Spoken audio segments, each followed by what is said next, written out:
रात्रीचा तो रस्ता जंगलातूनच जातो, पण त्या रस्त्याचा सर्वांत गूढ कोपरा म्हणजे वाकडी वळणाजवळचं पाखर झाड. उंच वाकडी फांद्यांनी गुंतलेलं, जणू अंधारातही कोणी हातवारे करतोय.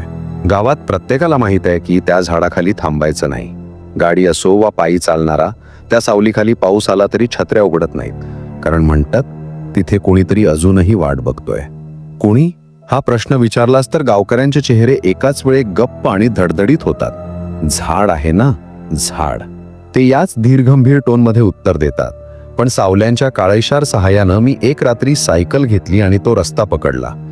गावाच्या शेवटच्या घराने लख्ख दिवा टाकलेला असतो. त्या दिव्याचा मान राखला की तो सुरक्षित. पण दिवा मागे पडला आणि मी झाडापर्यंत पोहोचलो तेव्हा दिनदीपाऐवजी चंद्रच ढगांत लपला आणि कसली तरी काळी उष्ण निस्तब्धता आकाशातून खाली उतरून माझ्या खांद्यावर बसली. टायरांखालीली माती खुश अशी झाली, जणू कोणी दात खिळ्या काढल्यासारखी. दूरवर कोकिळा एकट्या सुरात निजली होती. त्या शांततेत एका क्षणी मला सुनसान झपाटून जाणारी फाटाफूट शांतता जाणवली, जणू कानात हवा शिरलीच नाही. आणि त्या क्षणी पुढ्या काही पावलांच्या अंतरावर झाडाची सावली दिसली.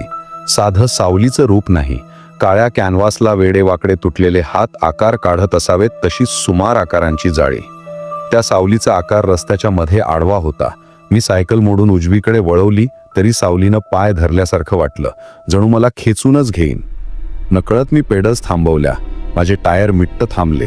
मी खांद्यावरच्या सॅकमधून टॉर्च काढली, परंतु टॉर्च चालू करताच मध झाकलेल्या काचेसारख्या प्रकाश फिक्काच पडला, जणू प्रकाशला देखील मनावर दडपण. मी झाडाकडे टॉर्च रोखली. त्या काही सेकंदात घेचलेली निशब्दता विस्फोटून आवारात आवाज नाहीच. मग अचानक पटकन हवेचा झोत माझ्या उजव्या कानामागून पुढे गेला, जणू कोणीतरी झुकखांदा माझ्याजवळून धावत पुढे गेला.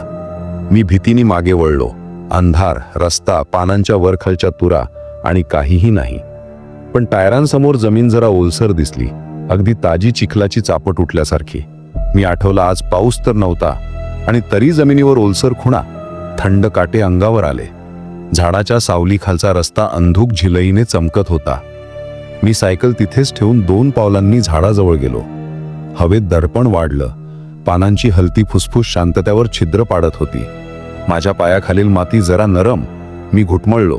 कोण वाट पाहत आहे? टॉर्चच्या मर्यादित प्रकाशात झाडाचा बुंधा दिसला.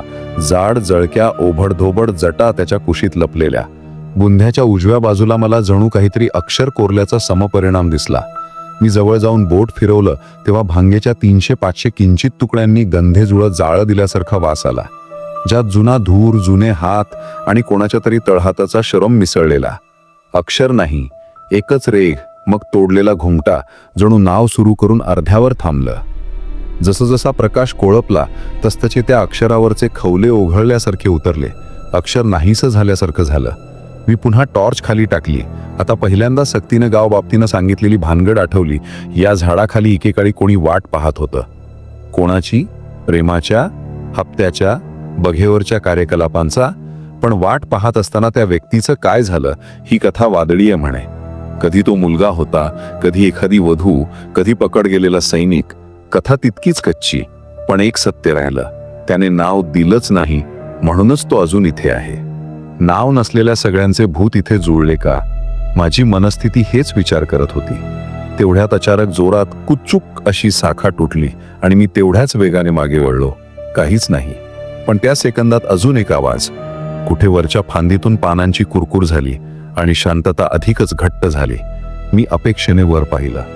त्या फांद्या काही अशा शांत खेळ नाही करत. त्या फांद्यांनी किनारलेल्या काळ्या खोलीत काही हल्लं.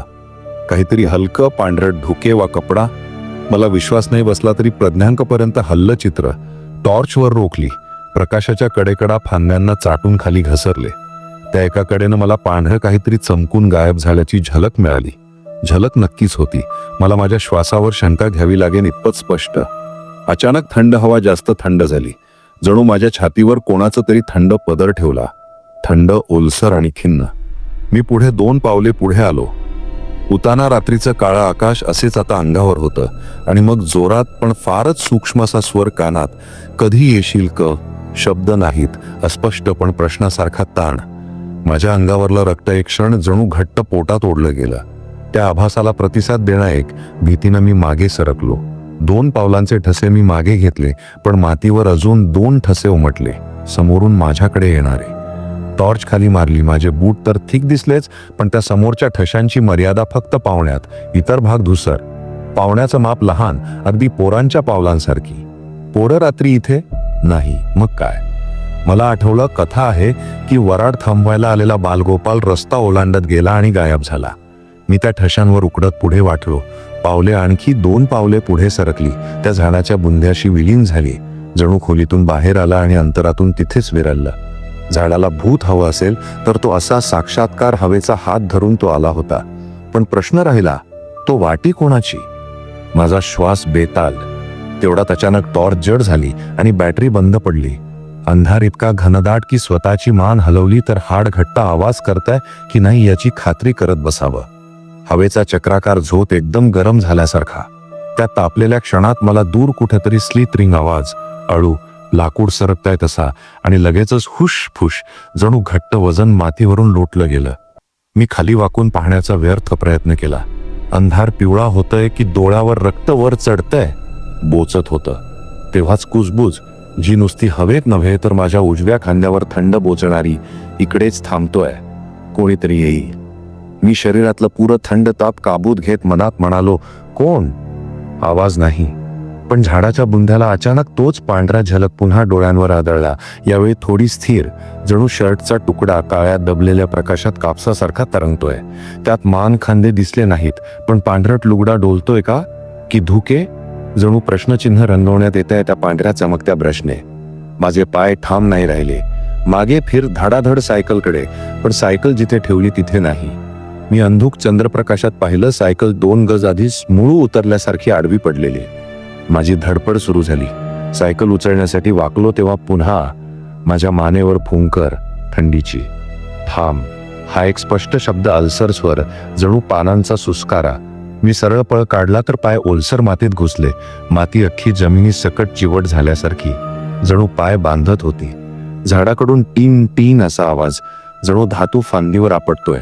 मी जगण्याच्या संभ्रमाने चटकन वापरलेली युक्ती, दाट टाळून मान हलवून जोरात ओरडलो, तू कोण आहेस? अंधाराला मी जेव्हा आवाज दिला तेव्हा ना आवाज परत आला ना आक्रोश, परंतु त्या सावलीखाली कोणीतरी सरकत वर येत असल्याचा चित्रद्रावक आभास. काळा अंधुक आकार, जमीन सोडून 1.5 इंच ऊर्ध्व, जणू कामावर न आलेले पाय. ते ढगांसारखे हलत माझ्यापर्यंत येत होते. मला वेळ लागायच्या आधी घडलेले जे घडले ते इतकेच की झाडाची फांदी एकदम आवाज करत झाडाचा देह जणू फाटेनासा होईपर्यंत हल्ला. घट्ट मुळांचा आधार विचकळल्यासारखा, आणि त्या गडगडाटात एक मूलभूत किंकाळी, लहान जीवाची नाही, कुठल्याही जातकुळीची नाही, मिश्रित दुःख आणि राग असावी, पण त्यात उदास निराधार घुंगट भरलेला. आकर्षण की प्रतिकार कळेना. मी ते खळबळ उगाच स्पष्ट न ऐकता सायकलचा साखळदंड ओसंडीनं न काढता पळ काढला. पायाला काटे दगड लागणार याची शंका नव्हती, कारण भीती आकलनात येते तेव्हा देहावरचा कस शून्य होतो. धावता धावता मागे फिरून पाहण्याची हिंमत केली. चंद्र आता थोडा बाहेर आला होता आणि त्या चंद्रप्रकाशात मी ती सावली पुन्हा पाहिली. बुंध्याशी नाही, रस्त्याच्या मध्यमध्ये. उंची साधारण 4 फूट, थोडी पुढून वखलेली, पण पाय नव्हते. ती सावली दोन्ही हात पसरून उभी होती, जणू मला थांबवता, आणि त्या हातांच्या टोकाशी पांढऱ्या झलकदार धुसर अंतराळातून लुगडाचा पालवा डोलत होता. त्याच परत तो शांत शब्द न बोलून माझ्या अंतर्मनात सरकला की थांब, अजून वाट पाहतोय. कोणाची? एवढं विचारण्या इतकी ही ऊर्जा नव्हती. मी सरळ मागे धावलो. गावाच्या दिव्यापर्यंत पोहोचलो. दिव्याच्या प्रकाशात पुसट बिचकला. श्वास तुटला. मागे पाहिलं, आपलं झाड तिथे अंधारात होते, पण सावली दिसेना. मी गावात परतलो. लोक हसायला लागले. तो तर परतला ना? मी सांभाळून म्हणालो, कोण? आणि गावकऱ्यांचं उत्तर नेहमी सारखंच, झाड आहे ना, झाड. ते त्यांच्या संथ पण बहुत अलग तणावाच्या आवाजात बोलले, म्हणजेच कथा अजून जिवंत आहे. परत जावं का? झाडाखाली थांबून नाव विचारावं?